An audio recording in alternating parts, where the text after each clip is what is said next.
નમસ્કાર મિત્રો, કૃપા ડિજિટલ સેવામાં તમારું સ્વાગત છે.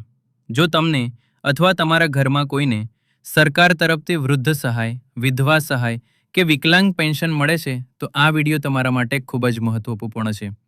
આજના વિડીયોમાં આપણે જોઈશું કે બેનિફિશિયરી સત્યાપન એપની મદદથી ઘરે બેઠા મોબાઈલથી ઈ-કેવાયસી કેવી રીતે કરવું.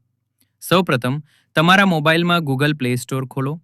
ઉપર સર્ચ બારમાં લખો આધાર ફેસ આરડી અને એપ્લિકેશનને ઇન્સ્ટોલ કરી લો. આ એપ બેકગ્રાઉન્ડમાં કામ કરશે. ત્યારબાદ ફરીથી સર્ચ બારમાં લખો બેનિફિશિયરી સત્યાપન એપ અને તેને પણ ડાઉનલોડ કરી લો.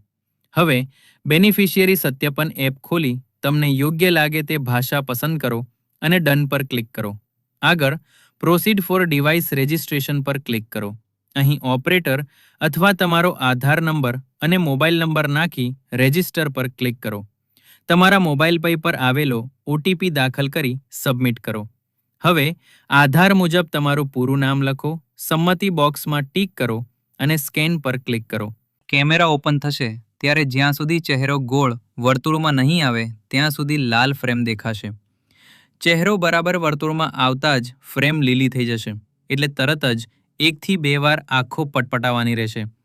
આંખો પટપટાવતા જ તમારું ડિવાઇસ રજિસ્ટ્રેશન સફળ થઈ જશે. ઓકે, હવે રાજ્યોના લિસ્ટમાંથી ગુજરાત પસંદ કરો. ત્યારબાદ Gujarat social security pension schemes પર ક્લિક કરો. હવે બેનિફિશિયરી વેરિફિકેશન પર ક્લિક કરો. અહીં લાભાર્થીનો આધાર નંબર અને મોબાઈલ નંબર નાખી સબમિટ આપો અને મળેલ ઓટીપી દાખલ કરી કન્ફર્મ કરો. હવે લાભાર્થીની સંમતિ માટે ટીક કરીને સ્કેન પર ક્લિક કરો. લાભાર્થીને કેમેરા સામે સીધા રાખી સારા અજવાળામાં આંખો પટપટાવા કહો. ચહેરો સ્કેન થતાં જ લાભાર્થીનું નામ અને યોજનાની તમામ વિગતો સાથે ઈ-કેવાયસી સફળતાપૂર્વક પૂર્ણ થઈ જશે. જો માહિતી ઉપયોગી લાગી હોય તો વિડીયોને લાઇક કરો અને ચેનલને સબસ્ક્રાઇબ કરો